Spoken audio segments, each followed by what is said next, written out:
They say you can achieve good life if you're famous. You have a lot of money and you feel like you rule the world. But the truth is, that is not what is needed to have a good life. Hi, I'm Christian, and let me tell you my story.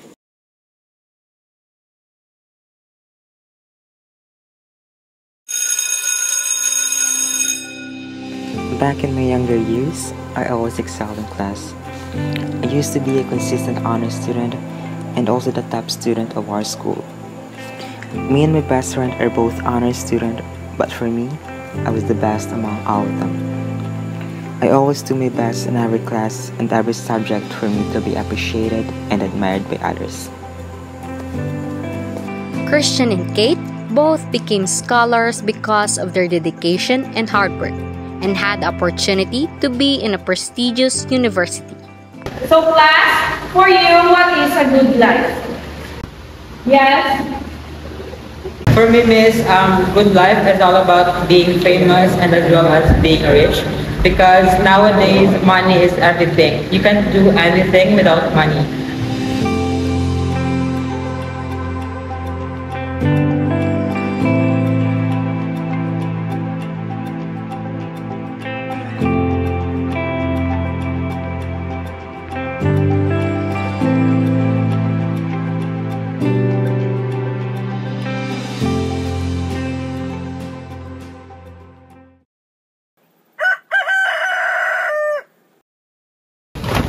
Ipos mo bla! Luto to sudan, Christian! Ako paged! Kita nga cellphone ko diyo! Chard! Kau to luto! May ginobra pa ko diyan, isugoan naman ko! Masabat ka pa! Mabuka! Baba mo ko ron! Christian and his friends would always plan to go out and enjoy, while Christian, who has a limited budget, always used even his last penny just to bond with his rich friends. He is spending money like his parents are earning as much as his friends' parents earn.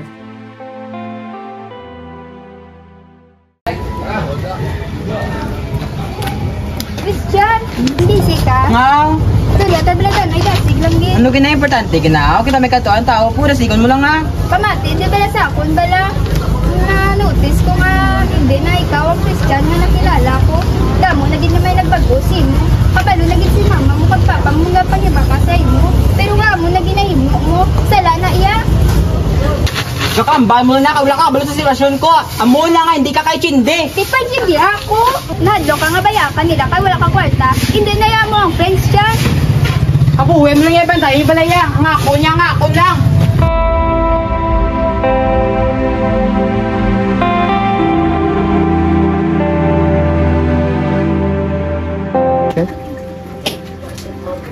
Let's hang out.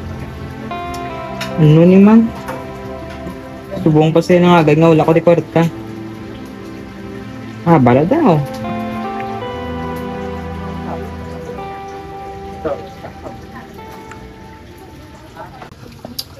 Wala ko di kwarta ko. Hindi makakwarta man. Wow, kung naturo sila kami ni Charlie.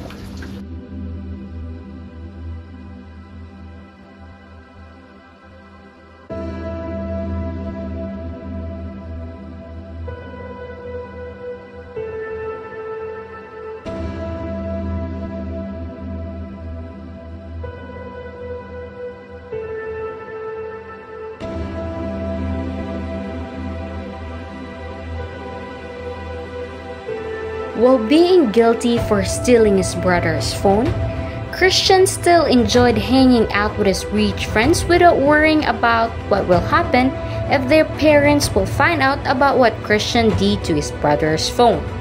He spent his money like he is like a rich kid without thinking about the financial problems in their household. Di mo cellphone ko man?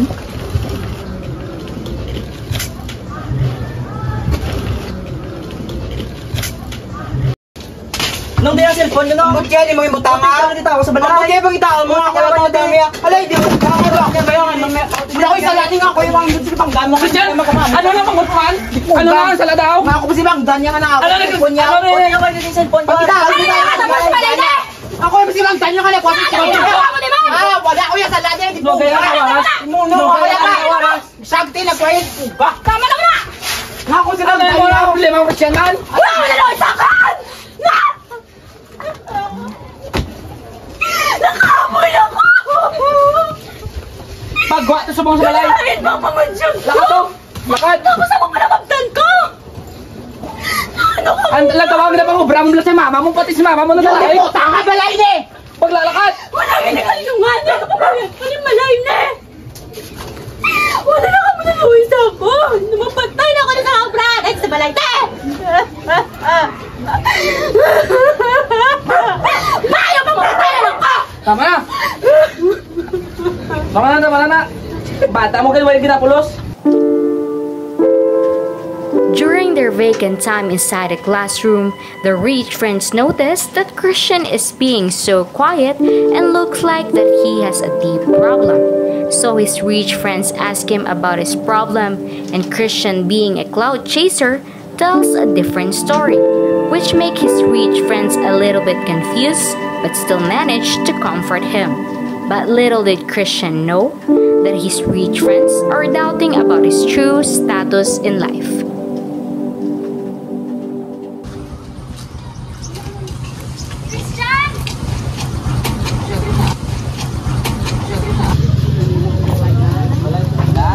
Balay? Oh my God! Is that for real?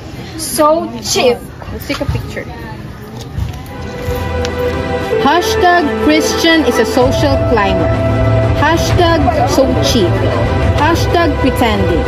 Hashtag cloud chaser.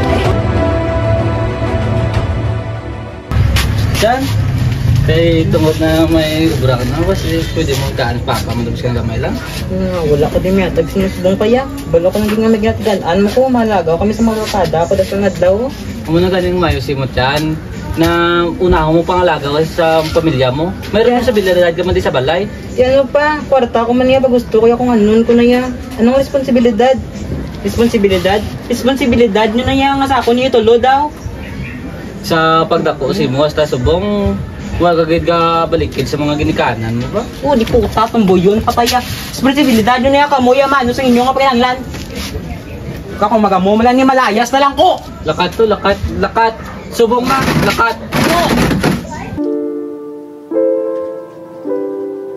After the confrontation he had with his father, Christian decided to move out from their house and started his new life in his own rented apartment.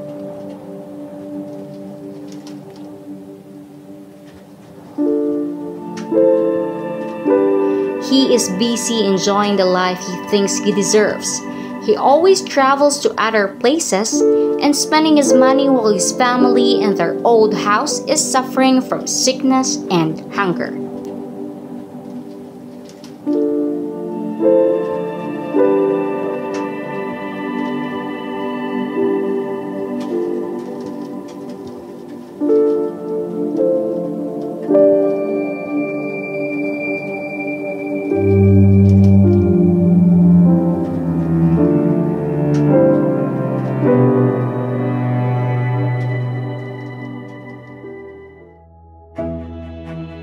While having a high-paying job, Christian did not stop from there. He applied for a position in the office of the city mayor for him to earn more. With the background, accolades, and past experiences, he was accepted to be the assistant or the right hand of the city's mayor. While working with the mayor, he is also involved in some corruption. Christian, having the mindset of a cloud chaser and being a liar, he supported the mayor's evil plans. Christian, gusto ko ikaw ang magabulo sa aton nga pagka-mayor para mapadayon ang aton nga negosyo kag ang aton nga mga plano. Sure ka, Mayor? Paano si Leonard, B? May expect sa nga siya magasunod nga Mayor. Si Leonard, wala nakabalo sa aton mga illegal na mga plano. Kag kabalo ko nga hindi niya sa magpasugot na padayon ng taini. Mayor, is it true nga si Christian ang imo nga pabuslon sa mayor? Nga asya kag hindi ako nga bata mo. Leonard, hindi mo na kinanglan mamangkot pa. Si Christian ang mas maayo nga magpadayon sa akon nga mga plano. Pero ako ang bata mo.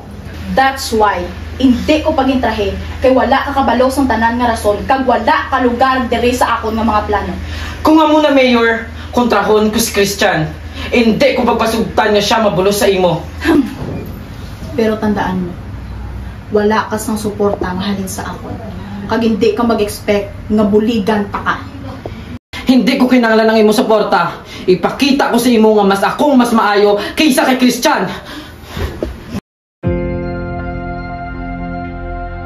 Christian and Leonard, being the two candidates for the position of mayor of their city, battle it all out, promoting themselves and presenting their different plans and platforms for their community. In front of all the people who are willing to listen, they exchange words and promises during the election period, hoping that the majority would choose them. Leonard runs with good intention in his bag. Christian, on the other hand, plans to continue all those evil plans that he and the current mayor have.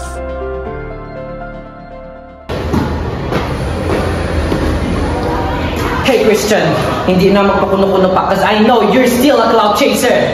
Nasa una, sa subong, nakisa ko pagyapon sa ako. Christian won and became the city mayor, just like what they planned together with the past mayor and our secretary. They continued the corruption in their city, and they also managed to have more illegal businesses for their own profit. On the other hand, Leonard, being the defeated one, is still eager to bring down Christian so that his evil plan will stop. So he called for a meeting with his friends and staff, and he introduced to them a girl named Erica, which will help them to unmask Christian true identity.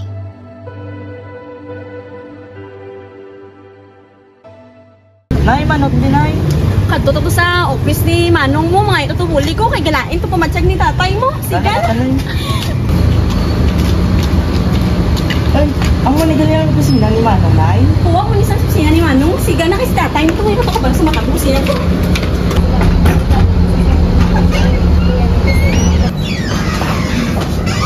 Miss, hindi ako matangima si Christian, Miss. Ano tani aton kinahanglan kay Mayor, Ma? May appointment kita subong sa iya. Ari kami gusto kong Miss kay hayo kami bulik sa mga bata nga si Christian kay wala kami to kabalo sa tatay, Miss.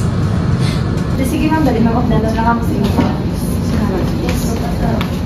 Mayor, good morning. Nagpakilala sila lang ng mama mo kung kami napangita yan ka. Sino to ako? Pasadali ka? Ma'am, salad ka mo din, ma'am. To! Basta ka na! Buhin niyo ko. Hamo ka na to, ma? Tari kami ni Tari subong kayo mga ayaw kami bulik sa inyo mo. Si tatay mo, gusto ko sakit. Wala naging ko kabalik sa mga ako nga. Ito. Tapos ang mga ako nga. Wala nga. Spito sa iloy mo to. Ano ka man man? Malingi na gani sa mo. Naku ko na yung mumon ko. Ikaw naging sa mga mga palapit na. Tapos kumulo ko mga to. Kulagi kami. Ang kaakit mo balay. Palayo na na. Hindi pa naman panalmig. Si tatay mo to sa buong kabuhay niya. Nga kaya. Nato. Kulagi kami. Bata niya? Mayor na ko subong. Dugay na lang mo kikalimtan bilang kamay ko kaginoy. Wala na ko labot sin subong. Kabalugi ka mo subong bilang nga busy ko adlaw-adlaw. Kay, pagwala na sila. Ay, naman subong. Sakit mo lang sa kino. Kasama to. Wa! Pero tandaan mo to. Palangga ka siya. Tandaan mo kasi ano to. Palangga, ginamonyo ko to? Tandaan mo.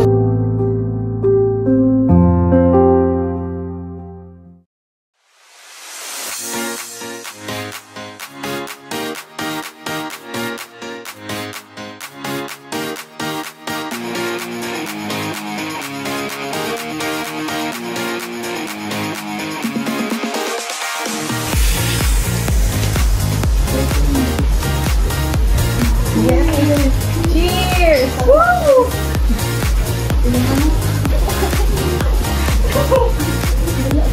Hi, Mayor! Tinupod mo, masid ba dito ka-updan? Wala man isa misa. Pwede ko. May ikaw lang isa, ha? Wala misa ga panginamin niya. Kabalo ka naman subong problemado sa office subong. Do you want to go out somewhere? Where? How about my place? Sure.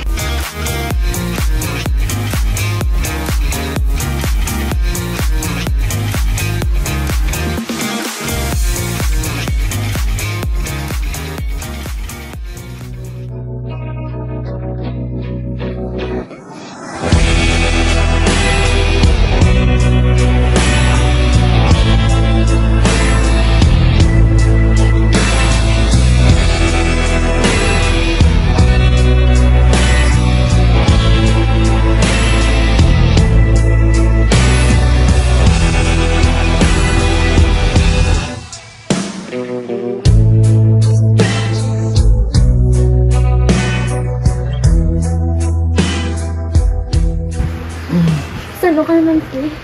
Bot na nga, hindi bang paktang kay Dok kabisi. Kasi bang samon mo. Basi dason ah. Ano ginakabisiyan mo? Kabalo ka naman sa bang samon kritika subong doon nga Dok kay ko. Gid damo, gid mga illegal nga bluwaton. Then I guess I'll see you soon.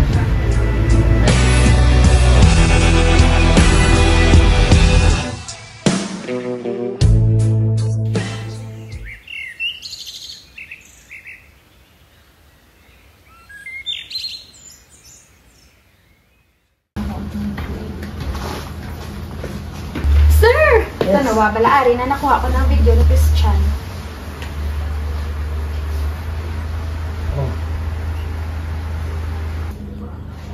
Oh, this is good work, Camille. Gamito, tali para mapalin siya siya nga pwesto, kag para dako paging ebidensya ang mga kanita siya. Pero sa nag-record ko wala ka nila nakita? Wala aging patago ko lang na iyang ako, ya.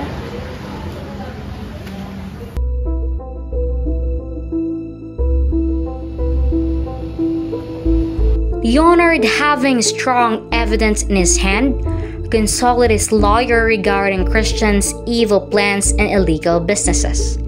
He and the lawyer discussed the processes that Leonard needs so that he can file a case against Christian.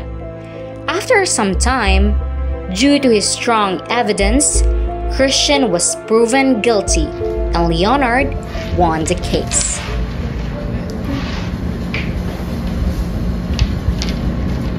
Ano ni? Sino na palapta sa kamo ng video? Ay! Last set na subong sa appointment kay attorney.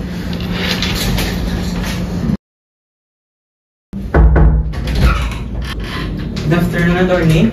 Good afternoon, Mr. Mayor. Bakit ko din subong? Napatian mo naman siguro sa secretary ko ang natapos akong subong. Ano tumayo, attorney man? Yes, Mayor, nakita ko gito. So, sa imo nga case, Mr. Mayor, if hindi mo mabalik ang mga ginpangkurak mo nga funds, kag hindi mo paguntaton ang mga illegal businesses mo, kag hindi ka magaling sa imo pwesto, you will be sent to jail. Ay, hindi niya pwede, attorney. Kabalo kay balang may ara ko reputasyon nga ginapatiktahan kag hindi ko kuya gusto umalin sa komposisyon subong. Nitaan mo niya pagi, attorney, kay mo na obligasyon. I'm sorry, Mayor, pero wala na tada may mahimo kay ang batas gid. After losing all of his wealth and losing the fame and honor he worked hard to achieve, Christian was so devastated that he is on the verge of giving up. He has no strength to bounce back and is slowly losing hope to continue. But after looking at his gadget, he suddenly saw a picture of him with his family, and he suddenly burst out in tears. Realizing that he was wrong the whole time, he relinquished his family for his own gain and pleasure. He suddenly realized that he needed to reconcile with his family.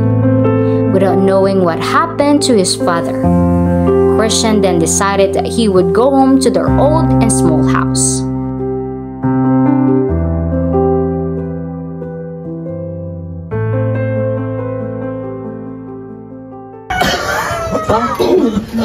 Ma, si Papa! Sa! Ma! Sa! Tumanon kayo ka, dabala! Ma! O, dahil mo sa lugarahon ko. Ano ka, Rigor? Ito ka na, ano nga pamatsyag mo yan? Ano ka naman? Saan? Ano ka? Dagdaan mo, dagdaan. Palangga, dagdaan mo. Ang ginapangambay mo yan, Rigor, yan, ma? Anong bala? Hindi sa mabagda sa tatay mo to. Guard. Si mama mo. Ano nga mo kayo si mama? Amo na ginapangambay mo yan, Rigor? Ano ka yan, ma? Alungan mo. Ano na sa kuya? Alungan mo kasi si mama mo. Ang mo, Rigor? Ma, ang pabulong bata, ah? Ano na ba dan? Maglaong bala? Ano ka man? Kapoy ka. Kapoy man ko gani. Tulang bala na. Ano ka na mapaspital na bala? Kapoy na ko yun. Ano ni saya akong nuyaw? Mga mo na. Gawin na yaman. Wala na ko kabalo sa mabrawan mo, Rigo. Joke na ko. Ikaw na bahala. Sila na doon. Nalo ka man, Rigor, man! Tandaan nyo kasi sitwasyon, hindi ko yung kaya kung wala ka ni Rigor. Yan ako ba, kuya? Kamalo ka ng game! Tess! Ano na, kuya? Si Christian, Tess! Ganain mo na, ano pa matsyag mo, Rigor? Si Christian, Tess! Ang bala palangga. Rigor! Pa! Rigor, ano ka? Pa! Rigor! Rigor, man! Rigor! Pa! Rigor!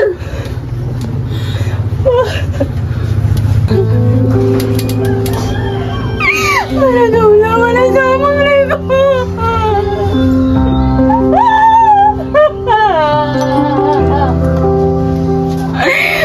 Ano na kabuhay naman? Nakita na kami sa kabakbak! Paano na kami ni mga buhirigan? Hindi ko na!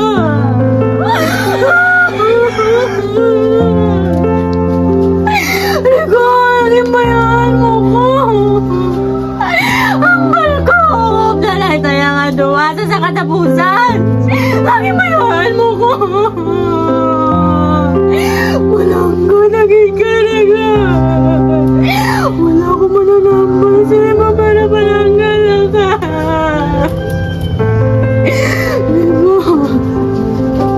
Hindi ko ginmamatod!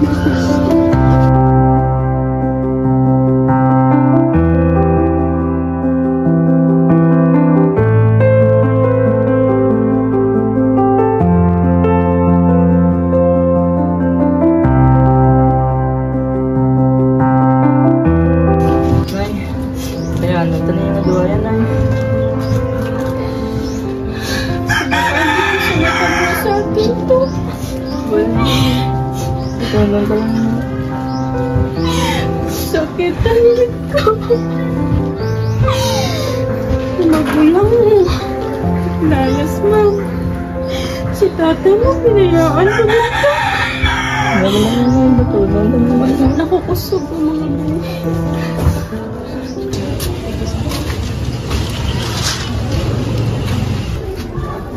Ma?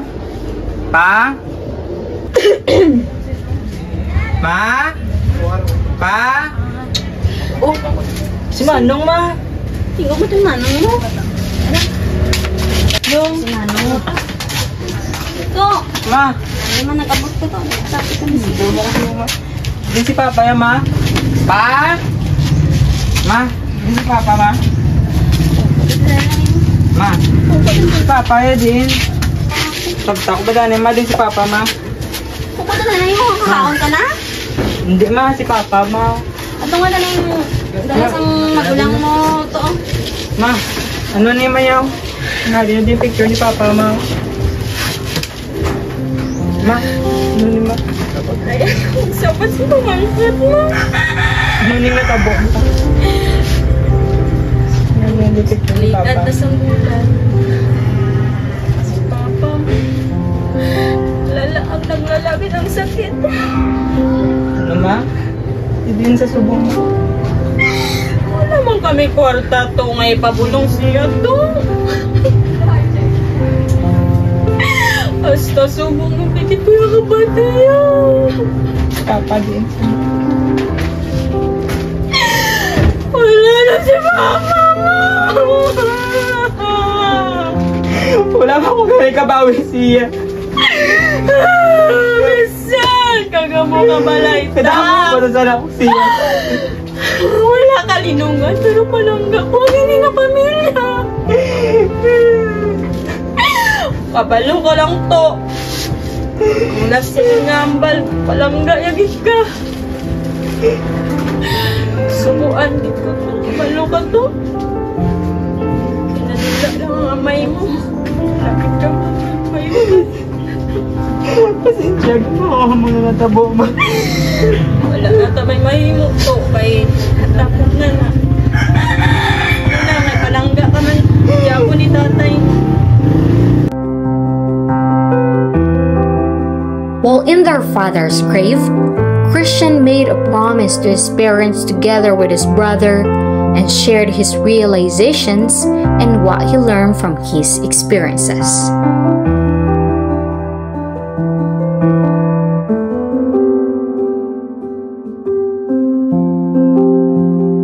After experiencing all of that, I realized that it's not fame, honor, pleasure, nor wealth can help us to be happy. I experienced having all of that at once, but still, I wasn't satisfied.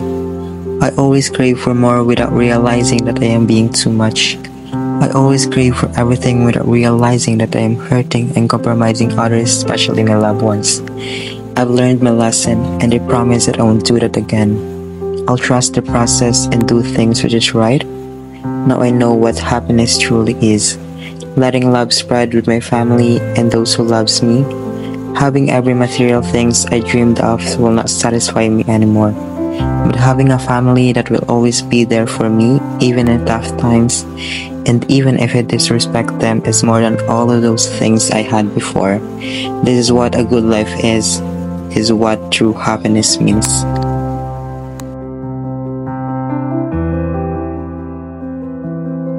Christian and his family spend the rest of their lives filled with love and happiness.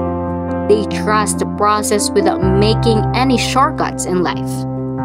Later on, Christian started his new life, having a new career in a small business that he built from the clean money he earned. Christian's story shows that fame, honor, wealth, and pleasure may sometimes bring us happiness, but it's temporary. It will never be permanent. Christians find his peace and true happiness in the presence of his family, and later on realize that having a good life also means doing good to others. Challenges will always arise and hard times will still be present. But having a supportive family to rely on will always make the work a lot easier. Christian realized that it's better to do harder right than the easier wrong. Christian's story will not just entertain us, but will also inspire us to be content with what we have, be thankful for what is given, and always choose kindness above all. Having a good life doesn't mean you will be happy all throughout your life, but you will find happiness even in the toughest time of your life. This story may come to an end, but the lesson it contains will last forever.